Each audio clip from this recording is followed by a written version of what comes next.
This is false and this is misleading. I and the ANC did not alter the provisions of the framework document amended by the legal advisors and approved by all parties materially, substantially, and provisionally, the same as the framework document filed with the National Elections Commission to register the CPP. Then and now, the framework document filed at the National Elections Commission offers me no advantage. Let me repeat that. Then and now, the framework document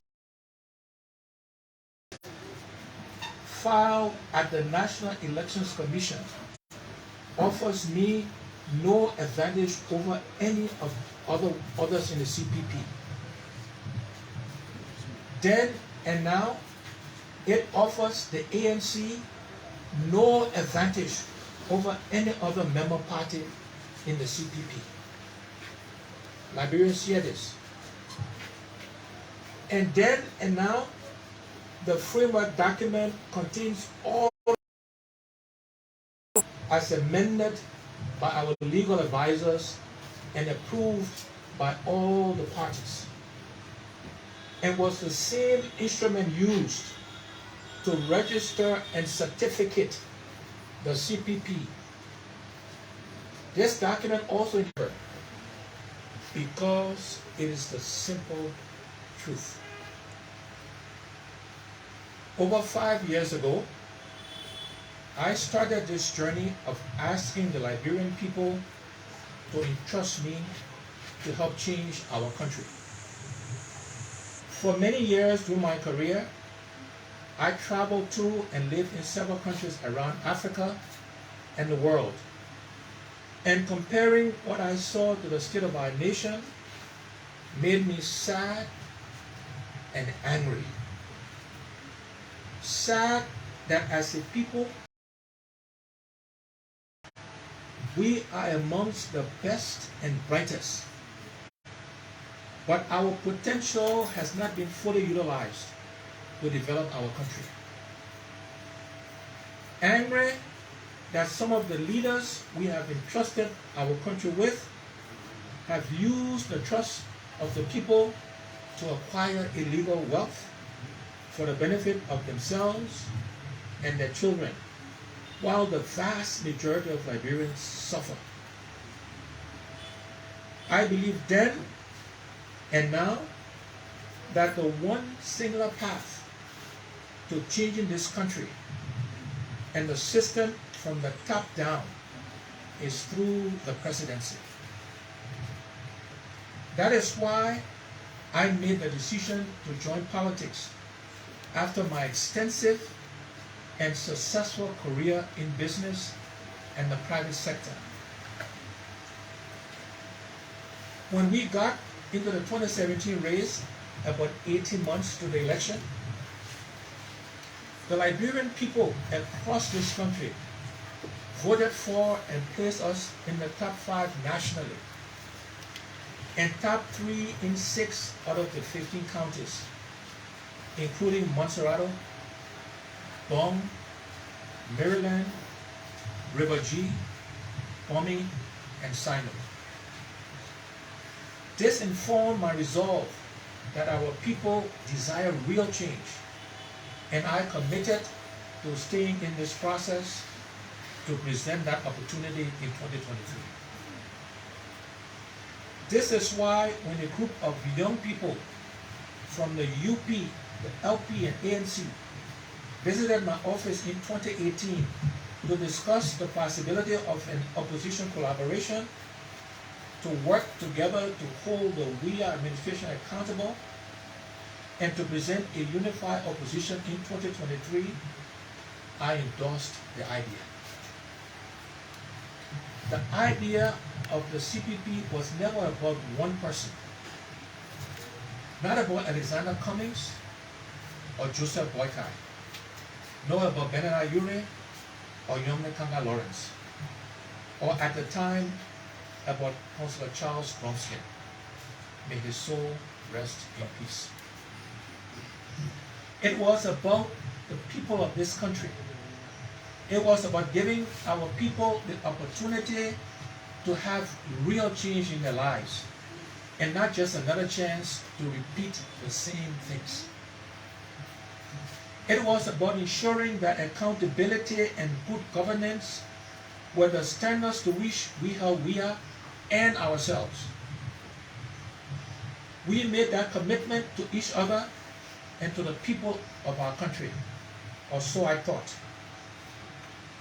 Unfortunately for some, those standards do not apply to us in the CPP. For me, that is deceptive, not just to ourselves, but to the Liberian people. We must be the change we seek, and that is why I have continuously spoken against the ills in our society, whether done by the way of government or by CPP leaders, the legislature, or the judiciary. It has caused me friends and key allies. What is important to me is doing the right thing, even if it costs me the opportunity to be your president. I'm not here to claim perfection, for no man is perfect. But I am not a fraud, a liar, a thief, a murderer, or a criminal. I am not corrupt, never have been, and never will be. We did not make our money by stealing from the Liberian people. We have not taken funds intended for our people for personal use. For many years of working in a competitive private sector where we had no relatives, it was my work which spoke for me. From LBDI to the Pillsbury Company to the Coca-Cola Company, I have never been fired, not even for administrative reasons, or fallen under any cloud of accusation of corruption or dishonorable conduct. I have been thoroughly audited every single year during my career, with not a single report of improprieties, of suspicions of wrongdoing. All that I am and have today was acquired through honesty, hard work, integrity, and commitment to do the right and ethical things. I would never risk that for anything in this world, not even for the Liberian presidency. So that this false accusation of nefariously altering the provisions of the CPP framework document to benefit me in this race for the CPP nomination is an assault on my character, only intended to tarnish my hard-earned reputation and try to present me to the Liberian people as being the same as my accusers. This may be politics to them, but it is evil and it is malicious. They may have succeeded temporarily, as no matter what we say today, there are some people who will not believe us. But I promise you, they will fail. Today, I want to confirm and assure you that I, Alexander Benedict Cummings, did not alter the content, provisions, intent, or spirit of the framework document as amended by the lawyers and approved by the parties. That is the singular fact, and Yumle Panga Lawrence knows that, Joseph Boykai knows that, Benani Ure knows that, And I know the Liberian people also know that. The committee's report in its observations, it was just referenced here by my colleagues. The committee's report in its observations stated that in this report from page 13 to page 22, the committee observed that except for slight structural rearrangements, all provisions including definitions, headquarters, party membership, withdrawal clause, National Executive Committee, leadership of the Advisory Council, communications, eligibility, nomination, dispute resolution, time frame duration are all the same in the copy filed with the NEC as it is in the amendment copy from the lawyers.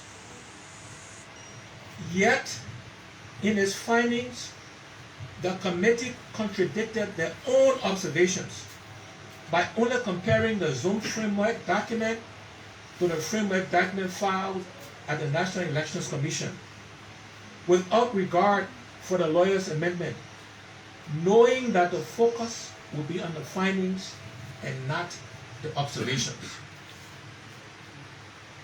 This is why the ANC contested the findings for its inconsistencies with the observations in the own report, by the way, and submitted its dissent to the National Advisory Council. At the NAC meeting on last Wednesday, it was agreed that the report, along with ANC's objections to the findings, would be submitted to the lawyers for verification. This important validation of the lawyers was a safeguard against an investigation by partisans who were under pressure from their principals, who happened to be my accusers.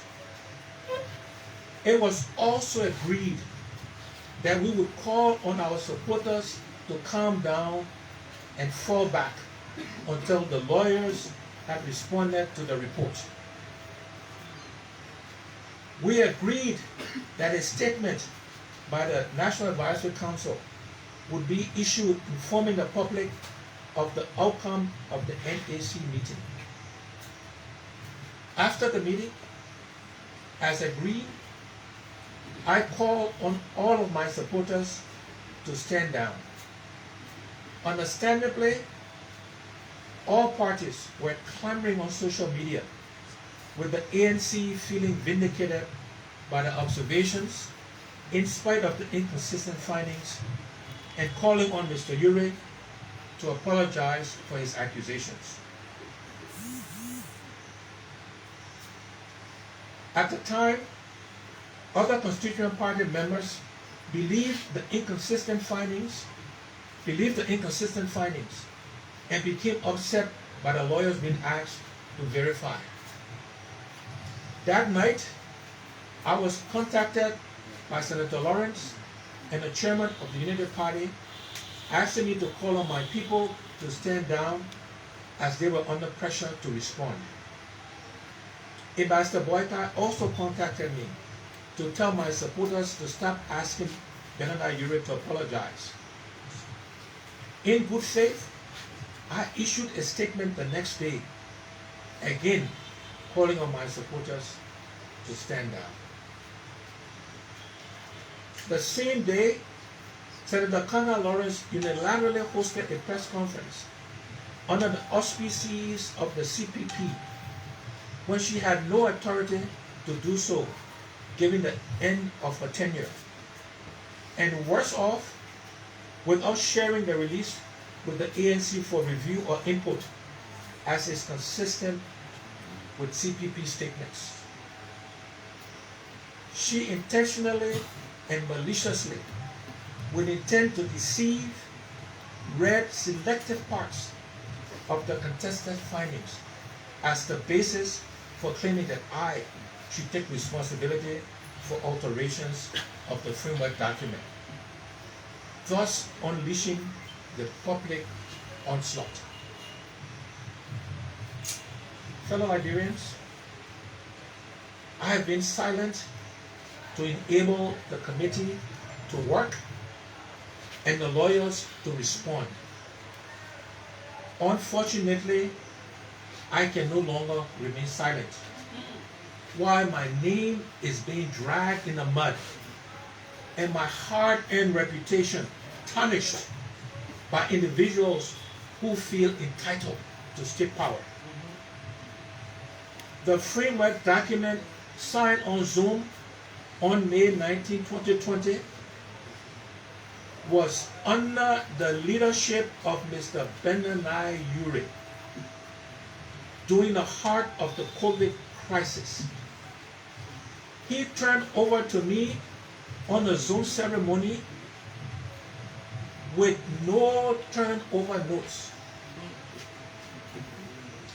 no documents, resolutions, or signed copies of the framework document. I'm going to repeat this. The framework document signed on Zoom on May 19, 2020 was under the leadership of Mr. Benani Ure during the heat of the COVID crisis. He turned over to me on the Zoom ceremony with no turnover notes, documents, resolutions, or signed copies of the framework document. At no point did all of us sit in one room during the Zoom ceremony and sign the framework document signature page. We all signed our individual copies at our respective locations on May 19 and kept it with us. Those copies were all kept by us individually. There was no one signature page from that signing ceremony with all of our signatures.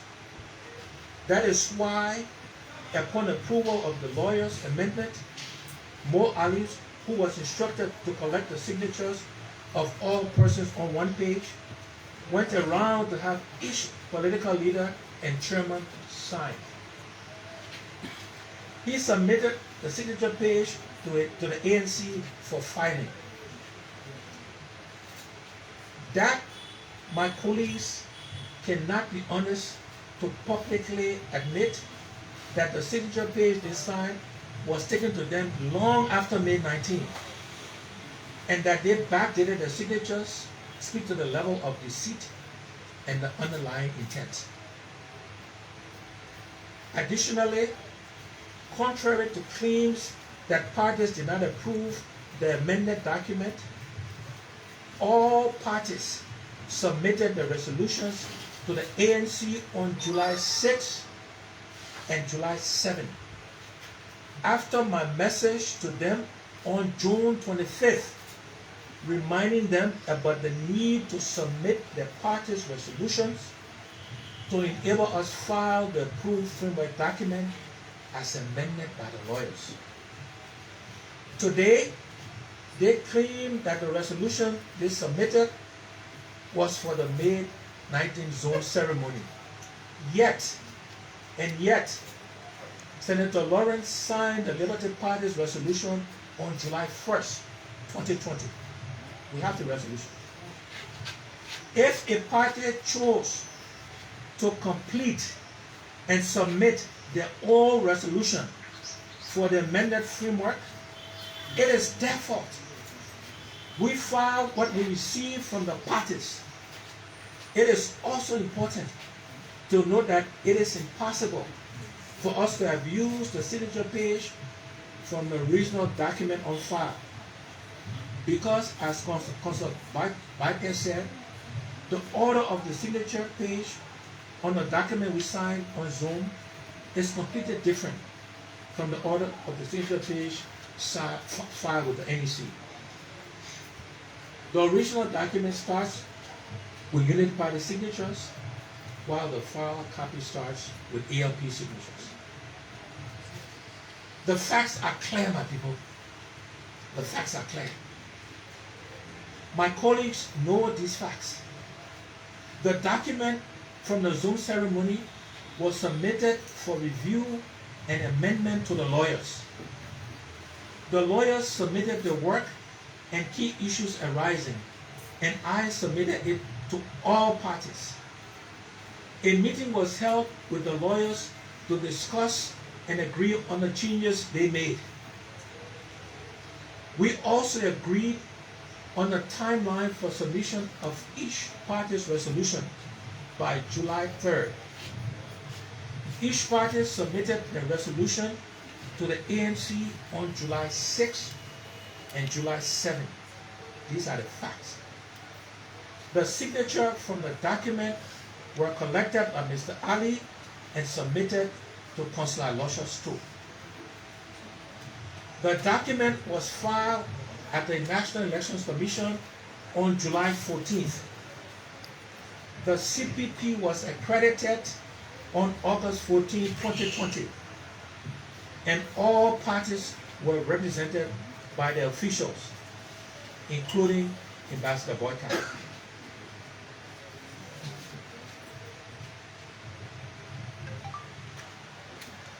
All of the substantial content changes made to the original Zoom document were made by the lawyers in the amendments and approved by the parties. My colleagues know this. They have a copy of the lawyers' amendment, and they know that the lawyers will confirm the changes they made. I therefore wonder if this is why Senator Kanga Lawrence is yet to send the committee report to the lawyers for verification.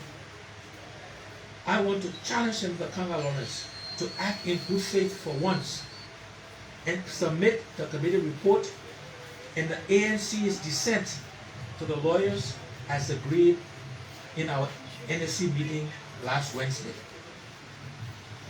If the lawyers confirm that the provisions of the framework document submitted by the ANC to the NEC is materially and substantially different from the amendments made by the lawyers and approved by the parties, then I will apologize to the Liberian people and take full responsibility.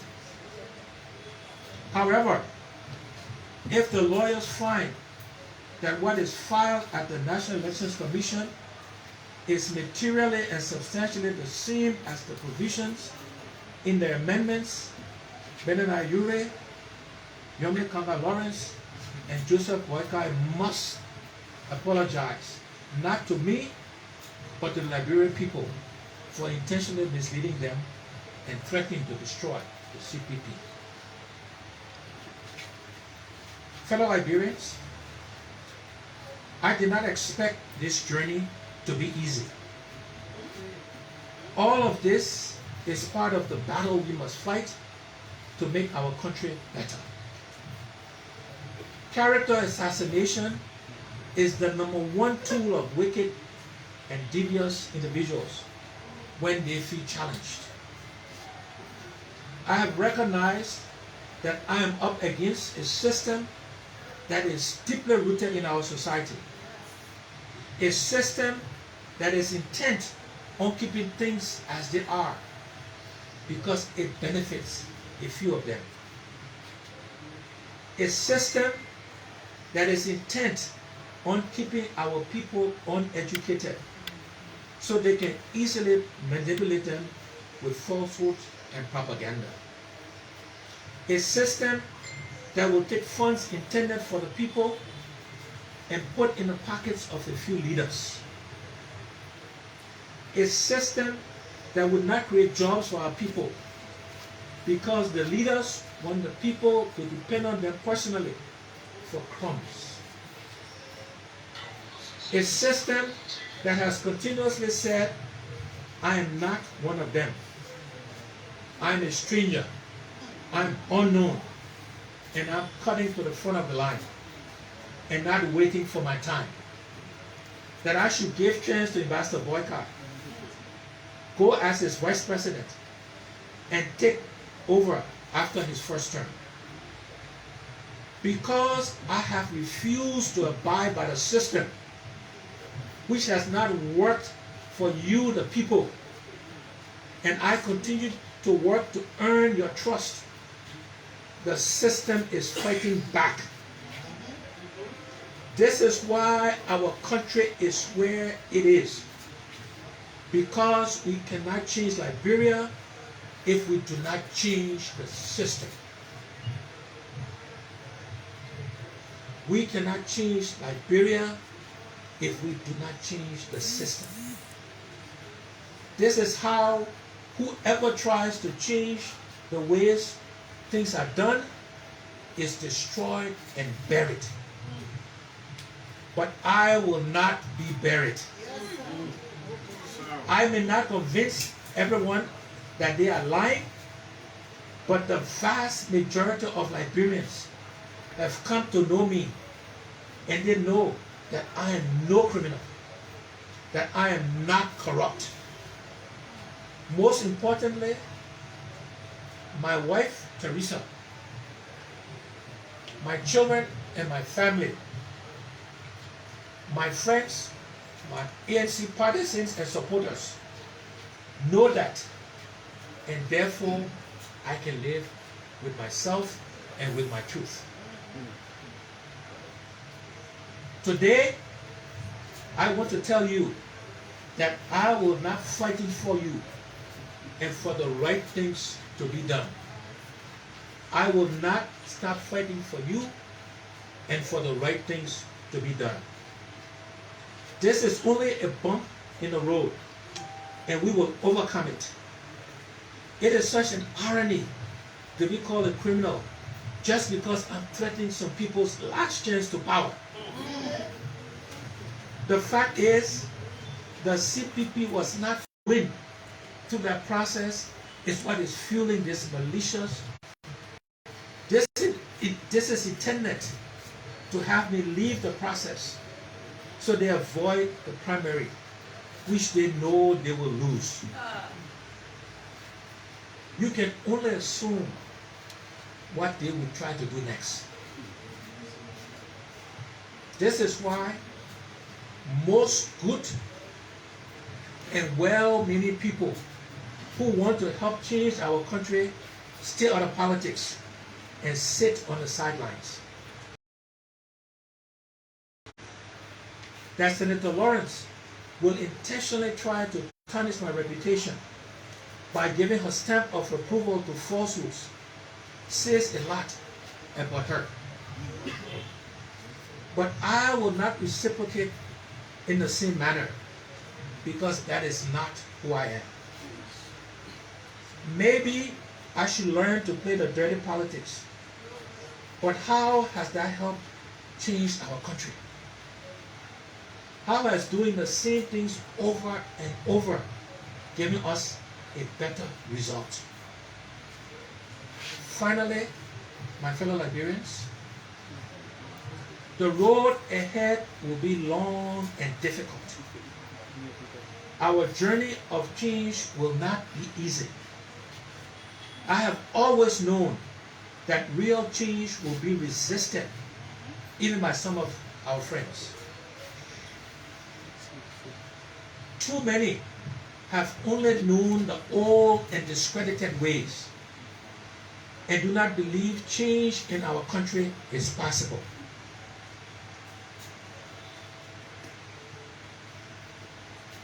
In fact, some have told me that change will not work because Liberians will not change. But I disagree, and I believe my friends are wrong. The history of our nation, however imperfect, is the tale of a quest for change. When Liberians elected a woman, the first on the African continent, it was out of the desire for change. When after 2 terms, they elected a celebrity football icon from outside of establishment politics, it was out of our nation's desire for change. Let there be no doubt that Liberians do not like where the country is and know that we should be doing better. And therefore, we must do better to reward the risk-taking with real change. Politics does not have to be dirty, malicious, conniving, and evil. For that is what the traditional politicians know. That is how they thrive and survive. That is how they have lived off the poverty, illiteracy, and pain of our people. This will end under a Cummings administration. They know it and they fear it. It is left with you, my people.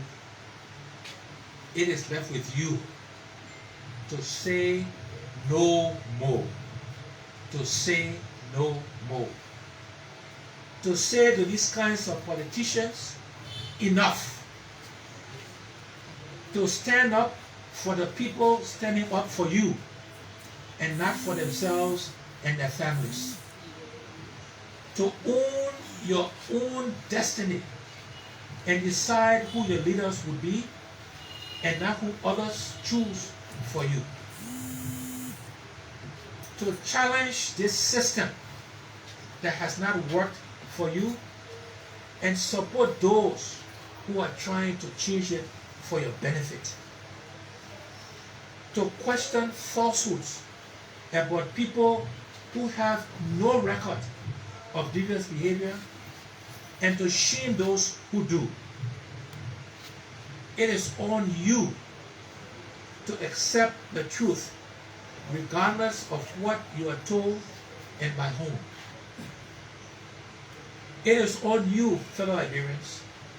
It is on you, as we will not relent, waver, or stop fighting because we know we will win. If I should fail in this political quest because of my honesty and integrity, by the way, I do not believe we will fail. But then I will be consoled that at least I tried to offer our country a better way, but did not succeed. But as I try, I do not need to be crooked, wicked, dishonorable, or corrupt just to be president. As difficult as it seems today, as even more challenging as the road ahead may be, my faith remains strong. My hope is unwavering, and my belief in the Liberian people remains unfaltering. Thank you, God bless you, and God bless Liberia. Thank you very much. And so, folks, that was the voice of Mr. Edison Cummings of the Alternative National Congress. They're addressing the press. My name is Aaron Kuban, and folks, I think next is the question segment. There. So, okay, I want to thank you very much. We want to thank our State Emperor for the excellent display. And like I said earlier, today is no regular press conference. This exercise was meant to give you a lot of information, so you're properly informed as you go out of here today. In the past, there's only a delivery, questions asked, and then you leave. Today, we'll give you a kit where we expect that you go home, you read, make an informed decision, and read your headlines. We expect you to. So we'll take 3 questions because the package we have for you, it has a lot more information, a lot more than you don't even need to ask here. So we'll take 3 questions. We'll ask James Peku from Pram FM. James Peku.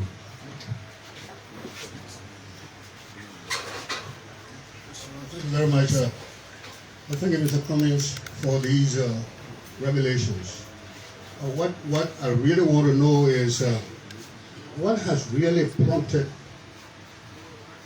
your colleagues of the CPP to try to, what may I say, concoct these plans and things to get at you, actually? Why?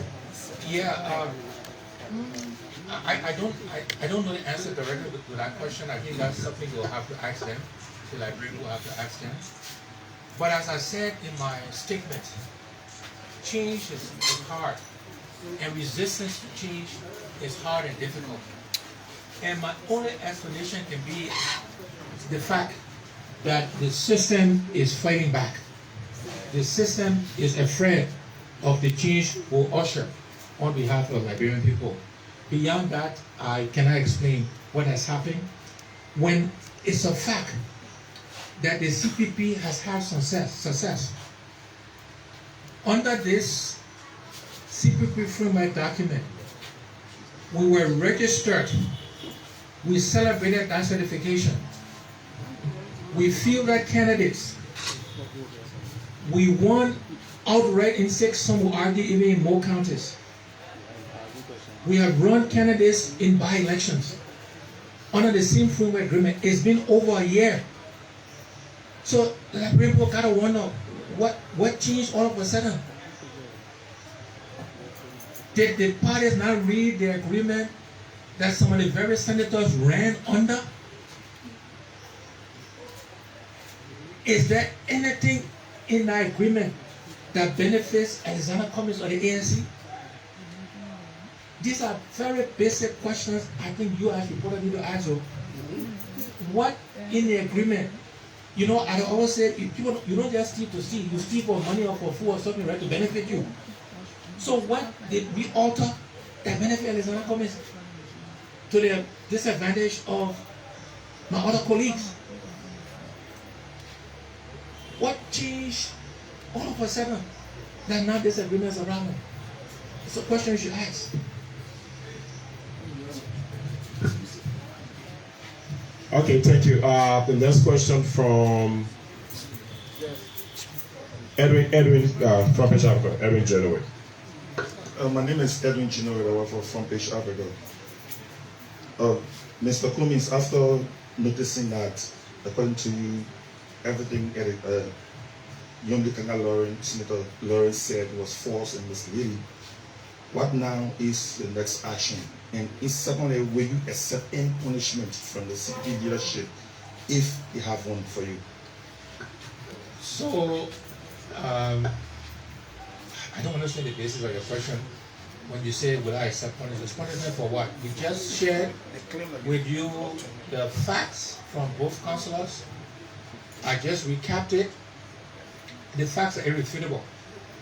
And as I said in my statement,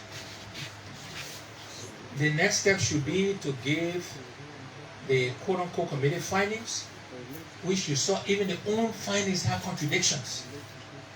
Should give the ANC dissent and other documents to the lawyer who amended the May 19 Framework Agreement. That should be the next steps. And let them verify or confirm that the amendments they made for us was either what was filed or not. That is the next step, or should be the next step. Okay, so just one last question. Like I said earlier, we have a press kit for you. All of the questions, I'm very certain, are contained in the press kit. So we'll have Yanti Toba, OK FM. And then we'll take one lady. Well, Cummings, my name is Yanti Toba, report for OKFM. Yeah. I was fortunate to attend the press conference in Buchanan, and one last paragraph of this that quoted by the stand-up bearer of that is the political leader of the Labour Party, when she said that you, Mr. Cummings, must muster the courage to accept the fact that with all of the alterations being made, you should claim responsibility. And now this concern keep coming. In the midst that you are saying that you are not responsible or there were no alteration made, and the supporters of the collaborating political party are now calling for your expulsion. Does it seem in any way possible for you to be expelled from the CPP? Yeah, I don't know if you listen to the statement because then I don't understand the basis of the question. But these are the facts as we've outlined to you show there was no alteration. We have said, let's give the information to the lawyers and let them opine. And again, you perhaps spend a lot of time on social media where a few people, and again it's part of the propaganda, have made statements that have no basis and unfounded. So again, please, as reporters, assess the facts yourself. Don't respond to my statement necessarily. Don't respond to anybody else's. Look at the committee's report. Ask yourself what changed between August 2020 and now. Ask yourself why the other parties are just raising the objection. Ask what did we change specifically? What did we change? What did we change that somehow benefited us? Ask those questions, please. Don't take my word, don't take their word, and let the lawyers opine. So we'll take one more question from a lady. Okay, Ms. Morris, Angel Morris. Okay, my name is Angel Malema Morris, and I report for Shock FM. So listening to your introduction, Mr. Cummings, you mentioned that the entire thing is an assault to your integrity and that of your character, and it is malicious and evil. How comfortable do you still feel working with a group of people that have placed a question mark to your integrity and character? You know what? I'm glad we had a young lady ask that question. And you know, no offense to the other three gentlemen that asked, that's the best question I've got today. And the only thing I can say to that question is that's something I need to reflect upon. You know, I still believe in the idea of collaboration. I believe in the idea of working together. You know, I think as a country, as a people, we've divided ourselves too much and too often. I remind the Liberian people that the suffering we are facing today doesn't care whether you CPP or you CDC or you PUP. It doesn't care whether you're young or old, whether you're Christian or you're Muslim, whether you Gribble, Crown, Gola, Phi. It's affecting all of us as a people. And therefore, it's in our interest to work together, our people, across political lines, across tribal lines, across religious lines, across gender lines. And so I still believe in the concept of collaboration. I think that is how we should govern, with a big heart, with everybody in the heart having a say, having a voice, with every Liberian believing they have a right to put a hand in this opportunities the country, our country provides, this bowl of rice I talk about, or bowl of GP. We gotta do some things different. So I believe in collaboration, I believe in working together, but I do need to reflect, and that's something I will do, and I don't want to prematurely react to that question. So thank you all very much for the opportunity to address you. As was mentioned, a lot of information the press gave. Please do your diligence and your work. And most importantly, thanks to the Liberian people. Thank you very much. So, folks, this is how we like to end this live broadcast here. We've been viewing Spoon TV. My name is Aaron Kuban, and I hope that studio can take control from the radio stations, so that's Spoon 107.5 and Fabric 101 FM. So if you're there, you can take control. And hope to rejoin you, hopefully from another location.